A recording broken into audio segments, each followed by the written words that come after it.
এরকম indirectly direct কথা শুনে প্রিয়ার যে কি লজ্জা পেল তার বলার অবকাশ রাখে না। মাথা নুইয়ে রাখলো গলার সাথে। তবে লজ্জা পেল না বোধহয় অন্তু, বরং এত খুশি লাগছে যা জাহির করার মতো নয়। সে বন্ধুদের উদ্দেশ্যে বলল, আমি তো নিজেও জানতাম না উনি এত দ্রুত আমাকে কবুল করবেন। আমি তো আরো কাঠখড় পোড়ানোর জন্যই তৈরি হচ্ছিলাম। প্রিয়া এবার আর চোখে তাকায় অন্তুর দিকে। মাথাটা উঠানো যাচ্ছে না লজ্জায়। হায় আল্লাহ, এই লজ্জাটুকু আগে কেন এলো না? আগে এলে তো আর অন্তুকে ওভাবে জড়িয়ে ধরতো না। সবকিছু সবসময় ভুল টাইমেই কেন হয়? অন্তু বন্ধুদের ইশারায় বিদায় করল। দুই বন্ধু ল্যাংড়াতে ল্যাংড়াতে চলে গেল অন্য পাশে। নিচে প্রিয়ার ব্যাগ পড়ে গিয়েছিল। সেটা এক হাতে তুলে প্রিয়ার হাতের ফাঁক গলে নিজের হাতে গুজে নিল। শক্ত করে চেপে ধরে চল বলে হাঁটা দেয় সামনে। একটা রিক্সা থামিয়ে দুজন উঠে পড়ে সেটায়। প্রিয়া এখনও মাথাটা উঁচু করতে পারছে না। অন্তু দুষ্ট চোখে বারবার তাকাচ্ছে প্রিয়ার দিকে। সাথে ঠোঁটে ঝোলানো মিটি মিটি হাসি তো আছেই। হঠাৎ মনে পড়ল অন্তুর আঘাতটা শুধু কপালেই দেখল। আরও কোথাও কি আঘাত লেগেছে? দাঙ্গাটা হলো কি করে? মনের ভেতরের প্রশ্নগুলো জমা রাখতে না পেরে উগলে দিল। তুমি মারামারি ঝগড়ায় জড়ালে কি করে? আমি ঝগড়া করিনি। আমার সাথে যে দুজন ছিল ওরা লেগেছিল সিনিয়রদের সাথে। ওদের ফেরাতে গিয়ে বাধ্য হয়েছি। কিন্তু তুই এসব কোথা থেকে শুনলি? আমাদের ক্লাসমেট বলল ওর ভাইয়া তোমার সাথে নাকি কার কার মারামারি হয়েছে, তোমরা গুরুতর আহত, সেই শুনেই। আর কিছু বলো না, মিয়ে এলো শেষে এসে। পরের কথাটুকু শেষ করলো অন্ত। প্রিয়াকে লজ্জায় ফেলতে বলল, সেই শুনে প্রিয়া তার অন্ধকে দেখতে ছুটে এসেছে, তাই তো? অন্তর মুখে তার অন্ধ কথাটা শুনে কি ভীষণ লজ্জা পেল প্রিয়া। মুখ ফুটে আর কোনো কথা বের হলো না। অন্তু আবারও টিপ্পনি কেটে বলে, আগে যদি জানতাম আমি একটুখানি চোট পেলে আমার অন্তঃপ্রিয়ার থেকে এতটা সমাদর পাবো, তবে নিজে থেকেই গিয়ে বেশি বেশি করে মার খেতাম। লজ্জা শরমে প্রিয়ার কান ঝালাপালা হয়ে যাচ্ছে। গরম ধোঁয়াও উঠছে বোধহয় কান থেকে।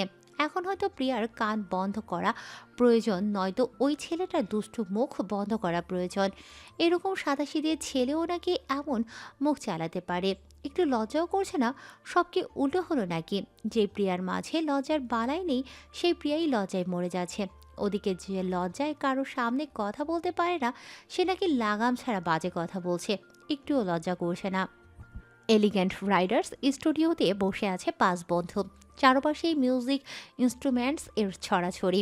মাত্রই একটু রিহার্সাল করে এসে তাদের বরাদ্দকৃত সোফায় এসে বসলো সকলে।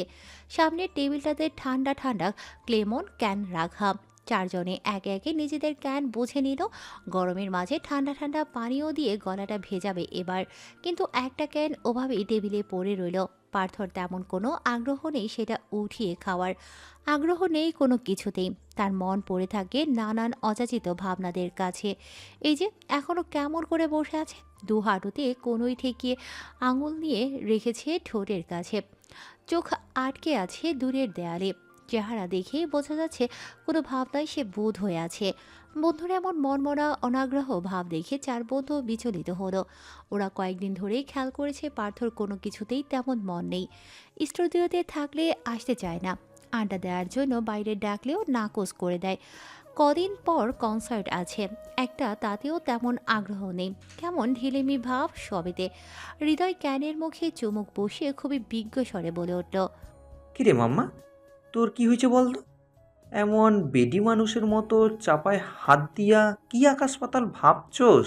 তো নানির ডাঙ্গা দিবার কথা ভাবতেছি। রকির টিটকারিমূলক কথায় চোখ মুখ কুঁচকে ফেলল হৃদয়।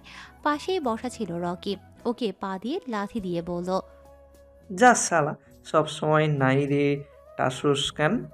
বেশি বললে তোর সাথে দিয়া দিব।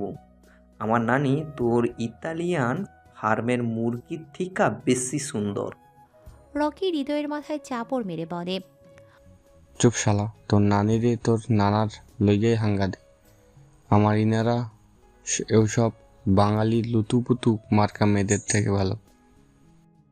আগে ওরে বিড়িতে আন, এরপর দেখা যাবে। বিয়ে করে ইতালি চলে গেলে তোর পাছায় আগুন ধরাবো আমি। দুই বন্ধুর এমন ঝগড়াঝাটিতেও পার্থর কোনো হেলদোল দেখা গেল না। অর্ণব ব্যাপারটা সিরিয়াস নিল। ওদের দুটোকে চুপ করিয়ে বলল, আমি গান ছেড়ে দেব। পার্থ কিছুক্ষণ চুপ রইল। বাকি চারজন বেশ উৎসুক নজরে তাকিয়ে আছে তার জবাবের আশায়। একটু পরেই নিঃশ্বাস ছেড়ে সোজা হয়ে উঠে বসে পার্থ। এরপরই বলে ওঠে এক অপ্রত্যাশিত বাক্য। এমন একটা অভাবনীয় কথা শুনে চমকে ওঠে চারজন। কিছুক্ষণের জন্য স্তব্ধ হয়ে যায় সবকিছু। এটা কি তারা সত্যি শুনল? এত শখের কাজ ছেড়ে দেবে? মগের মূল্য পেয়েছে নাকি? কার্তিক শান্ত মাথার ছেলে, সে কাজ করে কুল অ্যান্ড কাম স্টাইলে। তাই সবাই স্তব্ধ হয়ে গেল। কার্তিক ঠান্ডা মাথায় প্রশ্ন ছুঁড়ল। কিছু হয়েছে প্রার্থ? হঠাৎ এ কথা কেন? যেখানে গান তোর প্রিয় শখ সেখানে ছেড়ে দেওয়ার কথা তো আসার কথা নয়। কি হয়েছে ছেড়ে বল। পার্থ স্বাভাবিকভাবেই বলল। মন টানছে না। অর্ণব সন্ধিহান দৃষ্টিতে তাকিয়ে বলল। মন টানছে না তোর? কিন্তু কেন? তুই নিজেও জানিস এখানে আসতে আমাদের কতটা জার্নি, কত কিছু সাফার করতে হয়েছে। একদিনে এ পর্যন্ত আসিনি। এখন যখন মানুষ আমাদের চাই তখন আমরা কেন ছাড়বো এটা? পার্থ একই টোনে বলল। আমি বলেছি আমি ছাড়বো, তোদের ছাড়তে বলিনি। হৃদয় নিজের মতো করে নিজের ভাষায় বলল। ও বাল, তুমি গান ছাড়বা আর আমরা তোমারে ছাড়া আই করে করে গান করব। তোর এইটা মনে হয় আমরা তোরে ছাড়া কনসার্ট করবো? অর্ণব এগিয়ে আসে পার্থর কাঁধে হাত রেখে বলে। কি হয়েছে দোস্ত, আমাকে বল। কোনো সিরিয়াস ইস্যু, কোনো ঝামেলায় পড়েছিস? রাজীব কিছু করেছে? কিন্তু ও তো জেলে। কি হয়েছে বল না ভাই। পার্থ মলিন স্বরে বলে উঠল। পুষ্প অসুস্থ। কথা শুনিয়ে চারজনেরই কপালে ভাঁজ পড়ল দ্বিগুণ। অসুস্থ মানে কেমন অসুস্থ? কোন ধরনের রোগ হয়েছে? অর্ণব ফের শুধালো। লিটল প্রিন্সেস অসুস্থ, ও তো প্রেগনেন্ট। এই সময় আবার কি হয়েছে? পার্থ সংক্ষেপে বলল সব কিছু। রোগ সম্পর্কে, রিস্ক সম্পর্কে, ডক্টরের পরামর্শ, সব কিছুই বলল তাদের। এরকম কথা শুনে চারজনই বেশ বড়সড় ধাক্কা খেল। এতদিন হয়ে গেল ব্যাপারটার, অথচ পার্থ কাউকে জানালো না। এতদিন জানলেও তো ওরা একটু ভরসা দিতে পারত তাকে। এখন যে ভেঙে পড়েছে সে, এখন কি করবে ওরা? চারজনই তৎপর হলেও বন্ধুকে ভরসার কাঁধ এগিয়ে দিতে। অর্ণব বলল। এভাবে ভেঙে পড়ছিস কেন? তুই ভেঙে পড়লে তোর ফুলকে কে দেখবে? রোগ হয়েছে, রোগের চিকিৎসাও আছে। ডক্টর তো বলেছে সার্জারি করে জমাট বাঁধা রক্ত বের করলে প্রিন্সেস সুস্থ। তাহলে এত চিন্তা করছিস কেন? গানই বা ছাড়ছিস কেন? এভাবে সব ছেড়ে ছুড়ে বসে থাকলে চলবে? পার্থ সোফায় মাথা এলিয়ে দিয়ে চোখ দুটো বুজে রেখে বলে। জানি না, আমার মন চাচ্ছে সব ছেড়ে দিই। গান বাজনার প্রতি আগ্রহ আমার আর নেই। ইচ্ছে করছে সারাদিন রবের দরবারে মাথা ঠুকে থাকি, সারাদিন প্রার্থনা করি যে প্রার্থনায় আমার ফুল থাকবে, আমার বাচ্চা থাকবে। ওদের আমি হারাতে পারবো না। আমার শরীরের প্রতিটি রন্ধ্রে, প্রতিটি স্পন্ধে মিশে গেছে ও। ওকে ছাড়া এক সেকেন্ড চিন্তা করাও আমার জন্য মৃত্যু সমান। প্রতিটা মুহূর্তে মরণ যন্ত্রণা টের পাচ্ছি আমি। ওদের বুঝতে বাকি নেই যে বন্ধু কোন পরিস্থিতিতে আছে বর্তমানে। সবাই এগিয়ে এলো, পার্থর কাছাকাছি বসে বিভিন্ন কথা বলে তাকে সাহস দিল, মনোবল বাড়ানোর চেষ্টা করলো যাতে হার না মানে। পার্থ প্রসন্ন হাসে বন্ধুদের চিন্তিত বদন দেখে। তালে তালে তো মনের সব গোপন কথা বলে দিল বন্ধুদের। আর নয়, ওদের চিন্তা বাড়িয়ে লাভ নেই। প্রসঙ্গ বদলানো যাক। পার্থ নিজে মোকাবেলা করতে পারবে সব কিছু। শুধু শুধু কেন বন্ধুদের টানবে? এমন সময় টেবিলের ওপর থাকা যান্ত্রিক ফোনটা ভো ভো শব্দে বেজে উঠল। সাথে জ্বলে উঠল ফোনের স্ক্রিন। সেখানের ওপরেই জলজল করছে স্নেহময়ী নামটা। সকলের চক্ষু এখন সেখানেই তাক করে আছে। পার্থ ভালো একটা সুযোগ পেল প্রসঙ্গ বদলানোর। অর্ণবকে শুধিয়ে বলল। তোর স্নেহময়ী ফোন করেছে, কথা বল আগে। ভাবি তোকে ছাড়া থাকতে পারছে না বোধহয়। কিরে কিরে, বিয়ে নাকি তুই স্বেচ্ছাই করিসনি? আমরা জোর করেছি বলে করেছিস? তবে এটা কি 2 দিনেই বউ স্নেহা থেকে স্নেহময়ী হয়ে গেল? শালা তুই তো হ্যাপি চালু মাল, আমার থেকেও 10 গুণ বেশি চালু। আমি এখনো মোহর নাম্বার জান দিয়ে সেভ করে রাখছি। আমার তো ওখানে মোহময়ী দেওয়া উচিত ছিল। অর্ণব বলল ফ্যাসাদে। 2 দিন আগে স্নেহার নাম্বারটা সেভ করেছে ফোনে। মাথায় তখন শুধু স্নেহময়ী নামটাই ঘুরছিল, তাই ওটাই দিয়েছে। কে জানতো বন্ধুদের কাছে এভাবে কেস খাবে। ফোনটা বেজে বেজে কেটে গেল। অর্ণব হৃদয়কে ধমক দিয়ে চুপ থাকতে বলে আবার ডায়াল করতেই ফোনটা হাতে তুলে নিল। তখনই আবার বেজে উঠল যন্ত্রটা। এবার সঙ্গে সঙ্গে রিসিভ করে কানে দিল ফোনটা। তখন ওপাশ থেকে ভেসে এলো স্নেহার রিনিরে মিষ্টি গলায় স্বর। হ্যালো, অর্ণব। এই মেয়েটার মুখে অর্ণব নামটা শুনতে কেমন কেমন লাগে। অর্ণব ওর এত বড়, তবুও অকপটে অর্ণব বলে দেয় মেয়েটা। হয়তো তীব্র কোনো অধিকার বোধ থেকেই বলে। অর্ণব সাড়া দিয়ে বলল, হ্যাঁ বলো, শুনছি। আপনি কোথায়? স্টুডিওতে। কেন, কিছু লাগবে তোমার? যাওয়ার সময় নিয়ে যাব। স্নেহা চুপ রইল, ইতস্ততায় কিছু বলতে পারছে না। অর্ণব ধৈর্য ধরে রইল কথা শোনার জন্য। একটু পর স্নেহা ইতস্ততা খানিকটা কাটিয়ে বলল, আপনি এক্ষুনি বাড়িতে আসতে পারবেন? এখন? কেন, কি হয়েছে? আসলে বাড়িতে কেউ নেই। আব্বু আম্মু দাঁড়াতে গিয়েছে। আমার ভয় করছে। অর্ণবের কপালে ভাঁজ পড়ল। গোটা কতক সন্দেহ নিয়ে শুধালো, আব্বু আম্মু তো তোমাকে নিয়ে যাওয়ার কথা। আব্বু আম্মুর তো তোমাকে নিয়ে যাওয়ার কথা ছিল, তুমি যাওনি? স্নেহা অপরাধীর ন্যায় মিনমিন করে বলল, আসলে শরীরটা ভালো লাগছিল না, এই জন্য যাইনি। ভাবলাম বাড়িতে একটু রেস্ট নিই। তো এখন অনেক ভয় করছে। আপনাদের বাড়িটা অনেক বড়। আমার কেমন অদ্ভুত লাগছে। আপনি কি একটু আসবেন? অর্ণব পড়ল বিপাকে। এদিকে বন্ধু, ওদিকে বউ। বন্ধুর এই অবস্থায় তাকে ছেড়ে যেতে ইচ্ছে করছে না। ওদিকে আবার পেয়েছে একটা বউ, কথায় কথায় ভয় পায়। বাচ্চাদের মতো মিয়ে থাকে সব সময়। কে জানে একলা রুমে বসে বসে ভয়ে কাছে কিনা। অর্ণব ঠোঁট কামড়ে কিছুক্ষণ ভাবলো, আরেকবার শিওর হতে বলল, এখনই যেতে হবে? সন্ধ্যা এখনই যেতে হবে? সন্ধ্যায় গেলে হবে না? বেশি ভয় করছে? স্নেহার এখন কান্না চলে আসে। কোনো মতে নিজেকে সংযত রেখে বলল, হুম, বাড়ির পেছন থেকে না কেমন জানি আওয়াজ আসছে। আমার একা এত বড় বাড়িতে থাকার অভ্যেস নেই, এই জন্য বেশি ভয় করছে। আপনি ফ্রি হলে আসেন, আমি অপেক্ষা করব। অর্ণব একবার পার্থর দিকে তাকালো। পার্থ চোখের ইশারে বোঝালো, যা, এখন ওর তোকে প্রয়োজন। অর্ণব ইশারা বুঝে স্নেহাকে বলল, ঠিক আছে, আমি আসছি। তুমি ভয় পেও না, দরজা লক করে ঘরে বসে থাকো, ফোনে কিছু দেখতে থাকো। এমনিতেই বাড়িতে কেউ ঢুকবে না। থাকো, আমি পৌঁছাচ্ছি কিছুক্ষণের মধ্যেই। কথাটুকু বলে এপাশ থেকে ফোন কেটে দেয় সে। উঠে দাঁড়িয়ে বলে, আমাকে যেতে হচ্ছে, আমাকে যেতে হচ্ছে। ও ভয় পাচ্ছে একা বাড়িতে। পার্থ, তুই চিন্তা করিস না, সব ঠিক হয়ে যাবে। আমি আমার পরিচিত ডক্টরের সাথে আলাপ করে তোকে জানাবো। ইনশাআল্লাহ প্রিন্সেসের কিচ্ছু হবে না। পার্থ মাথা নাড়িয়ে সম্মতি জানায়। অর্ণব চলে যায়। দরজার সামনে যেতেই পেছন থেকে ডেকে ওঠে পার্থ। ডাক শুনে প্রশ্নাত্মক দৃষ্টিতে পেছনে তাকালে পার্থ বলে ওঠে, বাড়িতে কেউ নেই, বউ একা একা ভয় পাচ্ছে। আজ একবার হানিমুন হওয়া চাই দোস্ত। অর্ণব সরু চোখে তাকিয়ে বলে। শালাক্রোপ। টিভির পর্দায় চ্যানেল সনিম্যাক্স ইন্ডিয়ান একটা মুভি দেখছে প্রিয়া। রণবীর সিং, দীপিকা পাদুকোন আর প্রিয়াঙ্কা চোপড়া অভিনীত সিনেমা বাজিরাও মাস্তানি দেখছে, সাথে প্রান্তও আছে। আজকের মতো দুজনেই গেড়ে বসেছে টিভির সামনে। পুষ্পর ভালো লাগছে না বলে তাকে শুইয়ে দিয়ে এসেছে প্রিয়া। আর অন্তত নিজের রুমে পড়ালেখায় ব্যস্ত। দুজনেই আপাতত টিভির সামনে। এদিকে প্রিয়া ছবি দেখছে আর এক নাগাড়ে কেটে যাচ্ছে। কান্না মাস্তানির জন্য আসে না, কান্না আসে কাশি ভাইয়ের জন্য। কাশির কত বিশ্বাস ছিল বাজিরাও এর উপর যে তার স্বামী কখনো তাকে ছাড়া অন্য নারীতে আসক্ত হবে না। কিন্তু তাকে ভুল প্রমাণ করে পেশোয়াও বাজিরাও মাস্তানির প্রেমে পড়ে। প্রথম স্ত্রীকে ভালোবাসার পরেও মানুষ কি করে পর নারীতে আসক্ত হতে পারে। প্রিয়া নিজেকে কাশির জায়গায় দাঁড় করায়। নিজে নিজে অনুভব করছে ঠিক কতটা কষ্ট পেয়েছে কাশি। কাশির জায়গায় যদি সত্যি ও থাকে কোনোদিন, যেমন এমন হলো যে অন্ত হলো বাজিরাও, প্রিয়া হলো কাশি, আর কোনো এক শাকচুনি হলো মাস্তানি। তার মানে কি হলো? অন্তু ওকে বিয়ে করলেও অন্য নারীর পেছনে ছুটবে। কথাটা ভেবেই হেসকি তুলে ফেলছে। প্রান্ত বেশ বিরক্ত হচ্ছে।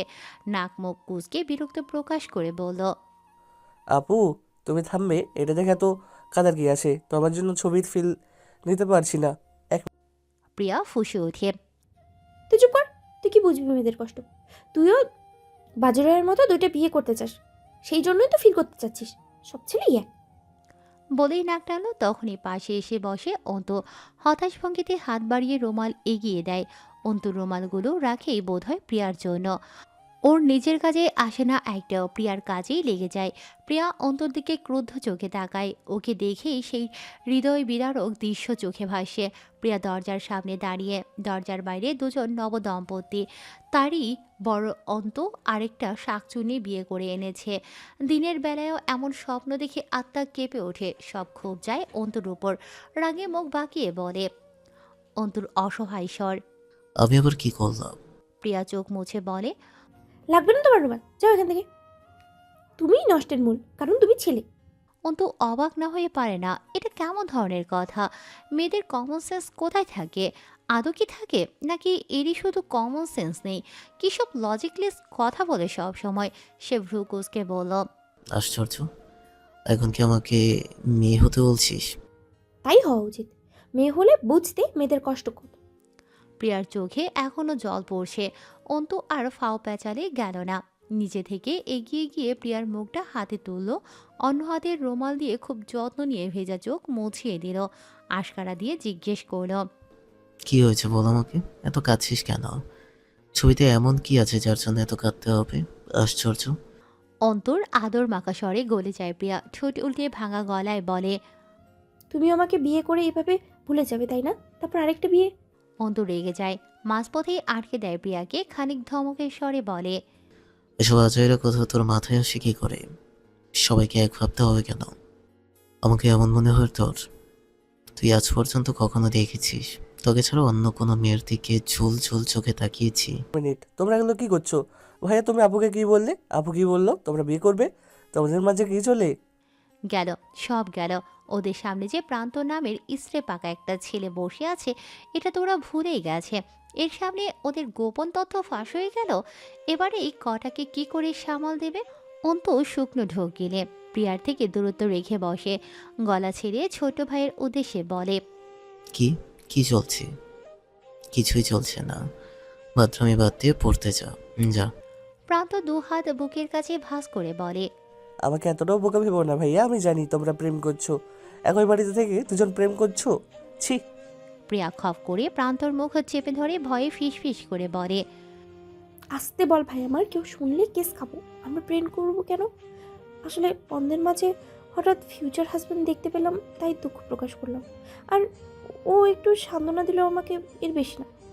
প্রান্ত মুখ থেকে হাত ছাড়িয়ে বলে, আমাকে বোকা বানানো এত সহজ না। আমি জানি তোমরা প্রেম করো, লুকিয়ে কোনো লাভ নেই, আমি সবাইকে বলে দিব। অন্তুর মনে সাহস এলো, নির্ভয়ে বলল, যা বল, সবাইকে ডেকে ডেকে বলে আয়। এরপর আবার প্রিয়ার কাছাকাছি এলো, এক হাতে ওর কাঁধ জড়িয়ে বলল, ও শুধু আমার প্রেমিকা না, আমার ফিউচার ওয়াইফ। তোর হাবি, সম্মান দিয়ে কথা বলবি। আর সবাইকে যখন বলবি তখন ওকে হাবি সম্বোধন করে বলবি। যা এবার বলে আয়। প্রিয়া অদৃশ্য হাতে কপাল চাপড়ায়, এখন এত হিরোগিরি করতে বলেছে কে ওকে? সবাই জেনে গেলে দেখা যাবে এমন নায়ক নায়ক ভাব কতক্ষণ থাকে। এদিকে প্রান্ত উৎসুক হয়ে কিছু বলবে, তার আগেই সদর দরজায় বেল পড়ল। অন্তু উঠিয়ে দরজা খুলতে যায়, পেছন থেকে প্রান্ত নেতা স্বরে বলে ওঠে, কেউ আসলো বলে আজ বেঁচে গেলে, নয়তো সবাইকে বলে দিতাম আজ। অন্তু জানিয়ে প্রান্ত কাউকে কিছু বলবে না, এক্ষেত্রে বান্দা এক নাম্বার। সে গিয়ে দরজা খুলতে ভেতরে ঢুকলো পার্থ। ড্রয়িং রুমে এসে দেখলো পুষ্প নেই। প্রিয়াকে প্রশ্ন করবে তার আগেই খেয়াল করলো প্রিয়ার অধর ভেজা ফোলা ফোলা চোখ, কপাল গুটিয়ে জিজ্ঞেস করলো, খাচ্ছিস কেন? কি হয়েছে? প্রিয়াকে প্রশ্নটা করেই তাকায় অন্তর দিকে, যেন অন্তই কিছু একটা করেছে। অন্তু ইঙ্গিতটা বুঝতেই জোরে জোরে মাথা নাড়ায়, হরবার করে বলে, আমি কিছু করিনি ভাই, ও মুভি দেখে কাঁদছিল, আমি তো আদর করে দিছিলাম। নিজের কথায় নিজেই তবদা খেলো অন্তু, মনে মনে জিভ কেটে ভুল সংশোধন করে বলল, আমি তো আদর করে দিচ্ছিলাম না, মানে আদর নয় আর কি, বোঝাচ্ছিলাম যে ছবি দেখে কাঁদতে নেই, এগুলো সব অভিনয়। কথা শেষ করে জোরপূর্বক একটা হাসি দিল, যেন হাতে নাতে ধরা খেয়েও বাঁচার জন্য মিথ্যে বলার চেষ্টা। প্রিয়া তো ভয়ে মাথায় নুইয়ে রেখেছে, প্রান্তটা যদি মুখ ফুটে কিছু বলে ফেলে তাহলে আর রক্ষে নেই। পার্থভাই যে দুটোকে কি করবে তার কোনো হিসেব নেই। অথচ পার্থ কিছুই বলল না, প্রিয়াকে শুধু জিজ্ঞেস করল, তোর বোন কোথায়? বুবু ঘরে শুয়ে আছে, বলে ভালো লাগছে না, তাই আর ডিস্টার্ব করিনি। এতক্ষণে ঘুমিয়ে গেছে বোধ হয়। উত্তর শুনে আর অপেক্ষায় রইল না, হন হন পায়ে চলে গেল উপরে। অন্তু হাঁপ ছেড়ে আবার বসে প্রিয়ার পাশে। প্রিয়া খোঁচা দিয়ে বলে। অন্তু চশমা ঠেলে সরু চোখে তাকিয়ে বলে, ওভাবে কেন বললে? ভাই যদি কিছু বুঝে যায় তাহলে আমাদের মেরে তক্তা বানাবে। মারবে কেন? আমরা কি খারাপ কিছু করেছি নাকি? ভালোবাসা এবার হয় কিসের? দুদিন পর আমি জানবো। দুদিন পর আমি জানাবো সবাইকে। প্রান্ত বলল। তুমি জানানোর আগে আমি জানিয়ে দেবো সবাইকে, এরপর মার খাওয়াবো তোমাদের। অন্তু কনফিডেন্সের সাথে বলে। তো জানা, এখনই বলে আয়। প্রিয়া অবাক চোখে তাকায়, বড় বড় চোখ করে আশ্চর্য সমেত বলে, কি বলো? পার্থ ভাই জানে? তুমি বলে দিয়েছো সব? ভাই কিছু বলেনি? মেরেছে তোমাকে? এমনিতেও পার্থ ভাই সব জানে, মারবে কেন? ভাই তোর জানার আগে থেকেই জানে। জানি না কিভাবে কিভাবে যেন বুঝে গেছে সব। শুধু তুই হচ্ছিস না আমাকে। প্রিয়া অবাক হয়ে আরো কিছু বলবে তার আগেই শুনতে পেল উপর থেকে ভেসে আসা পার্থর চিৎকার। ওরা উপরের দিকে তাকাতেই দেখে পার্থ পুষ্পকে কোলে করে নিয়ে আসে। পার্থ উপর থেকে জোরে জোরে বলে। অন্তত দরজা খোল, গাড়ি স্টার্ট কর জলদি।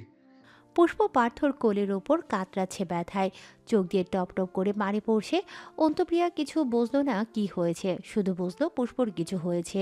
পার্থর সাথে সাথে ওরাও ছুটল বাইরের পথে। ওদের উচ্চ শব্দে ঘর হতে বেরিয়ে এসেছেন পূর্ণিমা বেগমও। ওরকম হড়বার করে ওদের সদর দরজা দিয়ে বেরিয়ে যেতে দেখে তিনিও গেলেন পিছু পিছু। অসহনীয় তীব্র পেটের ব্যথার দরুন বিছানার উপর কুঁকড়ে যাচ্ছে নারী দেহটা। আজ সারাদিন শরীর খারাপ করছে, এখন হঠাৎ শুরু হয়েছে পেটে ব্যথা। পুষ্পর ভয় হচ্ছে ভীষণ। এ সময় পেটে কেন ব্যথা করছে? গত কয়েকদিন যাবৎ সে মানসিকভাবে সুস্থ স্বাভাবিক নেই। চিন্তায় বোধ হয়ে থাকে মন মস্তিষ্ক। বেহায়া মন বারবার মনে করে ওর কিছু হয়ে গেলে পার্থর কি হবে। সে যে ওকে অত্যাধিক ভালোবাসে। পুষ্প যতটুকু চেয়েছে তার থেকে বেশি পেয়েছে। আল্লাহ কি ওই ভালোবাসাটুকুন ক্ষণিকের জন্য দিয়েছিলেন? আজ যদি ও মরে যায় তবে তো আর কিছুই রইল না পার্থর কাছে। ভালোবাসা বাচ্চা দুজনকে একসাথে হারাবে। পুষ্পর বেঁচে থাকার ইচ্ছে হলো খুব। যার একসময় শুধু মরে যেতে ইচ্ছে করত, তারা ভীষণ করে বেঁচে থাকার ইচ্ছে জাগছে।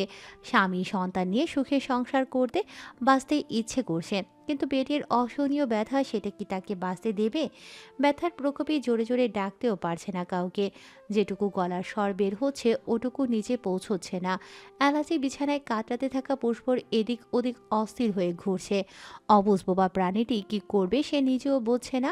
পুষ্প যখন নিজ চেষ্টায় বিছানা ছেড়ে উঠতে যায় তখনই রুমে ক্লান্ত পায়ে প্রবেশ করে পার্থ। পার্থকে দেখে যেন হাঁপ ছেড়ে বাজে সে। বাঁচার ইচ্ছে আরও দ্বিগুণ হয়। দুহাত পেটে আঁকড়ে রেখে ব্যথায় কাঁদতে থাকে। পার্থ পুষ্পর এই অবস্থা দেখে স্তব্ধ হয়ে যায়। কি হয়েছে কিছুই বুঝতে পারে না, তবে পেটে কিছু হয়েছে সেটা সে ঠিকই বুঝতে পারছে। দ্রুত পায়ে এগিয়ে যায় পুষ্পর সামনে, তাকে হাতে আগলে ধরে অস্থির চিত্তে জিজ্ঞেস করে। কি হয়েছে তোর? এমন করছিস কেন? পেটে পেটে ব্যথা করছে? পুষ্প কিছু বলে না, তার ব্যথায় কুঁচকে যাওয়া মুখই বলে দিচ্ছে সব। পার্থ আর দেরি করল না, চটজলদি কোলে তুলে নিল তাকে। বাবা বাপি বাদে বেরিয়ে যায় হসপিটালের উদ্দেশ্যে। সন্ধ্যার সেই মুমূর্ষ ঘটনা মানুষপটে ভেসে উঠতেই আরেক দফা বুক কেঁপে উঠল পার্থর। দুহাতে মাথা চেপে ধরে বসে আছে সে। আশেপাশে শুভাকাঙ্ক্ষীর কমতি নেই, কমতি শুধু সেই নারীটির যার জন্য সে ক্রমে ক্রমে দুর্বল হয়ে বসে। হসপিটালের করিডোরে পার্থরা বসে আছে। পার্থর বন্ধু থেকে শুরু করে পুষ্পর পরিবার অবধি সবাই উপস্থিত হাসপাতালে। কার্তিক এগিয়ে গিয়ে ঝুঁকে থাকা পার্থর কাঁধে হাত রাখল, ধীর গলায় বলল। প্রার্থ, ভেঙে পড়িস না ভাই, শক্ত হ। আন্টি কান্না করছে প্রচুর, এভাবে তো অসুস্থ হয়ে যাবে। তুই একটু সামলা ওনাকে, আমাদের কথা শুনছে না। পার্থ ঝুঁকে থাকা মাথাটা উপরে তুলল, চোখ দুটো লাল টকটকে বর্ণ ধারণ করেছে, যেন কান্না না করার নির্মম যুদ্ধ চালিয়েছে নিজের সাথে। কার্তিক ভরকায় সে চোখ দেখে। বন্ধুর বিধ্বস্ত অবস্থা দেখে তারও অস্বস্তি হয় ভীষণ। ছেলেটা এত বেশি কেন ভালোবাসে পুষ্পকে? ঘৃণা থেকে এতটা ভালোবাসা কি করে হয়? এই প্রশ্নের উত্তর সে খুঁজে পায় না। পার্থ ততক্ষণে উঠে দাঁড়ায়, দুর্বল শরীরটা টেনে টুনে এগিয়ে নিয়ে যায় সামনে।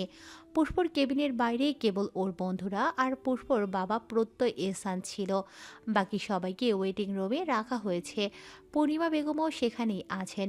পার্থ টলমলে পায়ে সেদিকেই গেল, পেছন পেছন গেল চার বন্ধু। মা! পার্থর ডাক শুনে পূর্ণিমা বেগম হাউমাউ করে কেঁদে ফেলেন, সাথে সমান তালে নিঃশব্দে কাঁদছেন পূর্ণতাও। প্রিয়া এবং স্নেহা মিলেও তাদের সামলে রাখতে পারছে না।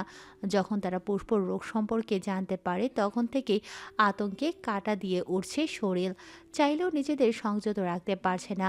পার্থ এগিয়ে যায়, দু হাতে দুমাকে আগলে ধরে, নিজেকে স্বাভাবিক রেখে তাদের সান্ত্বনা দেয়। কেন কাঁদছো তোমরা? পুষ্পর কিছু হয়নি তো? তোমরা তো জেনেই গেছো ওর কি হয়েছে। অসুস্থতার কারণে মাঝে মাঝে এরকম প্যানিক অ্যাটাক হয়। চিন্তা করো না, একটু পরেই ডাক্তার বের হবে, তাদের থেকেই শুনে নিও। আর ওর রোগ নিয়েও চিন্তা করো না। আমার ডাক্তারের সাথে কথা বলে সব ঠিক করে নিয়ে আসিস। শুধু অপারেশনটা করলেই অল ওকে, ঠিক আছে? এবার আর খেতো না, শরীর খারাপ করবে। পুষ্প এসে তোমাদের এমন অবস্থা দেখলে আমার সাথে রাগ করবে, তখন সামলিও তোমাদের মেয়েকে। পূর্ণিমা বেগমের খানিক রাগ হলো ছেলের ওপর। এতদিন কেন সে বলেনি পুষ্পের কথা, আজ কেন নিজ থেকে জানতে হলো? ওনাদের কি জানার অধিকার নেই? ভদ্রমহিলা অভিযোগও করলেন এই নিয়ে ছেলের কাছে। ওর এমন অসুস্থতার কথা আগে কেন জানালি না আমাদের? আমাদের জানার অধিকার নেই? তা নয় মা, আমি জানতে পেরেছি কয়েকদিন আগে।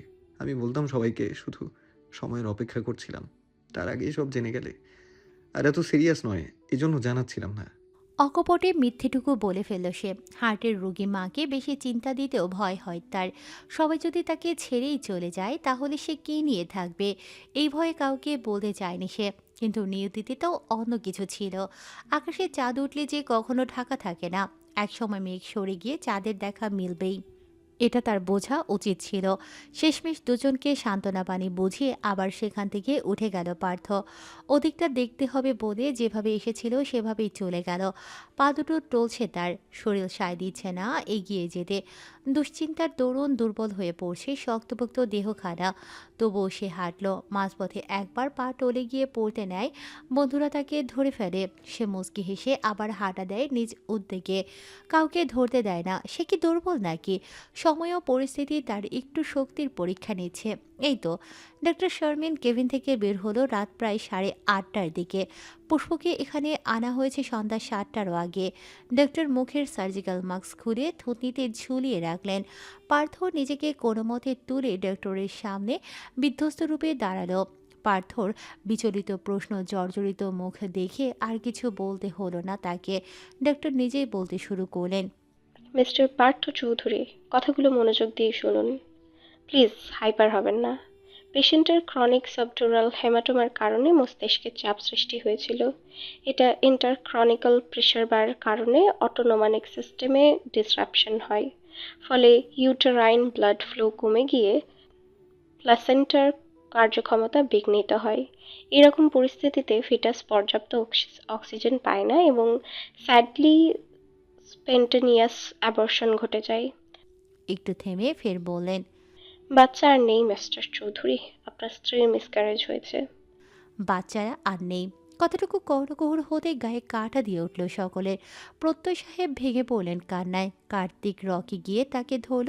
পার্থ এখনো স্তব্ধ দাঁড়িয়ে, সমস্ত শরীর কাঁপছে তার। সে হয়তো পড়ে যাচ্ছে। কমজোরতায় পেছনে পড়ে যেতে নিল ফের। অন্তু এসে খপ করে ধরে ফেলে তাকে। পরপর অর্ণবরাও এসে পেছন থেকে আগলে ধরে পার্থকে। সে আবার সোজা হয়ে দাঁড়ায়। শরীরের অবাধ কম্পন নিজেও টের পাচ্ছে।